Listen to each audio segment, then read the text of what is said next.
Hello and welcome to 2023 Tarot Readings. I nearly said two. We are looking at Aquarius now. Aquarius. So we are going in deep, Aquarians. We are going to start to look at your 12 houses before the month by month one. So bear with the surroundings, by the way. I'm in my bedroom because the house is being used in different rooms by different people. So bear with the surroundings. Okay, so we're looking at house one first of all. Now, house one looks at your personality, how people see you, your vibe, your presence. Okay, Aquarians, let's, oh God, I'm throwing them all on the floor, because I'm keen to see. I'm keen to see, that's what it is. Okay, I should stop. It's the High Priestess. This is super important for spiritual endeavours. Now, there may be some secrets, there could be some hidden things, perhaps you're hiding something, perhaps you're secretive. Aquarians, private, as one of my friends like to say, not secretive, private. You might be keeping mum about a few things, okay? That's your personality, that's what's going to be shared and sown and seen for 2023. This growth of spiritual, but also this, I want to say secrets, there's this private side to you. You're not going to be sharing everything with everyone. To the outside world, people could be seeing different layers coming about, okay? Now let's have a look. I dropped all the cards again. Let's have a look at your money for, oh my goodness, for 2023 Aquarians. Your money, honey. Great, it's the Star card. I'm pleased about that on a personal level. So the Star card is about hope. It's your card, Aquarius. It's about hope, optimism. It's about being, looking at the cup in a very positive light here. It's about realigning yourself. So in your finances, there's going to be some new energy that's coming in. New ways of earning. It's a very spiritual card as well. So I wouldn't mind betting. We'll see what your other cards. But it's already going on quite a deep psychic level at the moment. Now your money indicates that there is some fresh energy coming in and that you need to trust. Put your positive thoughts out there. Positivity, optimism is the key here. New vibes coming in and everything realigning for you. It's a great card in the money. Okay, your communication. There is going to be new ways of doing things this year. The Magician, you can manifest. Whatever it is that you want, you need to talk about it. You need to communicate. Things to do with communication could bring magic to you by manifesting. Now, Mercury rules third house. This rules Mercury, as with the third house. Mercury is the planet of communication and the planet of technology. So there could be some things coming in to do with technology, so computer work, but also with communication. So books, anything that has that communication link with it. You can do it. You've got all the tools to do the job. So if Aquarians, you're thinking of writing a book this year, if you're thinking about doing something new that's to do with communication, loving it. Got the Magician there. You can manifest it. Now your home and family area. This is nice. It's a traditional card. So there's a traditional setup around your home and family area, or a feeling of belonging, a feeling where you feel safe, where you feel secure, and it's just ticking over nicely. There's no shake-ups around the home and family. There's nothing that's you just want to keep going as it is. You want to keep the status quo, don't want to upset the apple cart, and it indicates that there's just this feeling of conforming, not in a boring way, but in a way that makes you feel secure and safe. It's also another very spiritual card. So you could find, Aquarius, in your home area that you are bringing more spiritual things to light, or that you are home and family getting involved in some spiritual endeavours there to do with groups, organisations, and people, church people, or people of a religious nature could come into the home and family area easily there. You may well go on to do more teachings or be part of some learnings there, where again there's more spiritual involvement and enlightenment coming. I wouldn't be surprised if some of you did work from home actually with that one, or did form groups from home. Now in your love area, so the flirty love area, in your children area, in your creativity area, you have the Death card. Now this means that there's going to be some changes coming up in those areas.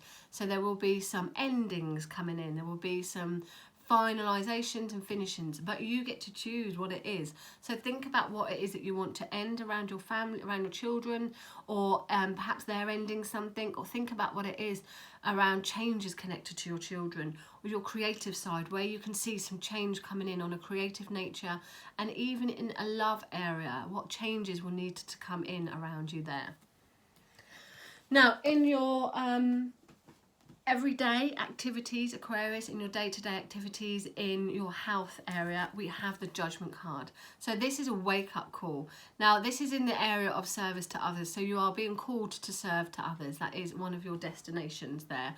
One of your destinies is a service to others. It's very important, and you'll realise that this year you'll get that penny dropping moment, that realisation that you have a duty almost to serve, and that bigger picture is waking up for you. Your calling is coming. There's a rebirth, there's a change in your day-to-day work, your day-to-day living, that rebirths you, that regenerates you, that gives you that big wake-up call. In your relationships, the Emperor. Now this is a 4, so it indicates foundation, it indicates solid, it indicates there's structure within it. And because it's an Aries, there could be some passion within it as well. Now the Emperor in your relationship area can indicate that it's not only is it strong and has got a good foundation there, but there is a drive, a passion, and some structure within it as well. It's the card, I'm forgetting the word and I'm mumbling because I'm trying to remember the word, assertive energy. That's what I want, assertive energy. So you may need to be more assertive, you may need to put boundaries in place or take action. It's an action card. So if in your relationships you want things to change, you might have to be the one to do the changing or to assert something there. In your change area, so the area to do with change, death, regeneration, rebirth, and other people's money, you have the Lovers. So there could be connections to your partner or to somebody else in those particular areas to do with other people's money or to do with changes going on. So not necessarily your changes, but maybe your partner's changes there, or somebody that you're very close to. If you are a single Pringle, in that area, this will indicate that you will have choices connected to changes with somebody else that you'll have to communicate with. So whether it's someone from the past or in your life at the moment, but somewhere along the line you will have to talk to somebody else about the changes that you're going to go through this year. It's not just going to affect you, it's going to affect somebody else. Not necessarily for a negative, it's just a change, just what it is. People think change is a negative sometimes, and it's not. So it will be something that you'll have to discuss with someone else, or where there's a second person involved, but not necessarily in a negative. In your learning, in your 9th house, so your learning, your longer distance travel, your education, your philosophy, your religion, you have the Fool. So there is a new beginning here. There is a new chapter and a new venture. Now this looks very exciting for you. This is saying go for it. And it may come as a bit of a surprise to you, but you've got everything that you need to go on this new journey of discovery, this new journey of enlightenment, this new journey of wisdom, and you're literally just going to take what you need and then you're going to step into it. Now, quite often this will be on your own, okay? So this learning and this journeying will be, even if you've got a partner, even if you've got a close friend, then this part of philosophy, this part of this deep understanding is something for you to go on your own, okay? The Fool is a loner. Okay, your career. Now, the Moon comes up in your career. So this indicates that there is hidden things going on. All is not clear. Now, it might be that you're not really sure as to which way you're going with your career, what you're doing. Are you doing this? Are you doing that? But things aren't quite clear. And you could be putting your foot in, dipping your toe in lots of different things. Just going to check this out. Just going to see this. Try before you buy. You're almost trying before you buy with different things there. But there's an uncertainty in the air. So there's a strong need to trust your intuition and to go with what feels right for you with it. But expect some changes around your career and perhaps hidden changes, unexpected changes. But also it indicates that don't make a mountain out of a molehill. It might not be as bad as what you think. So try not to be too disillusioned with things. This is a disillusioned card. Try not to bury your head in the sand or be too disillusioned with things around your career. It's a very deep card though, indicating as well, could be working with the moon, could be working with astrology, or could be on a spiritual deep nature, psychic nature.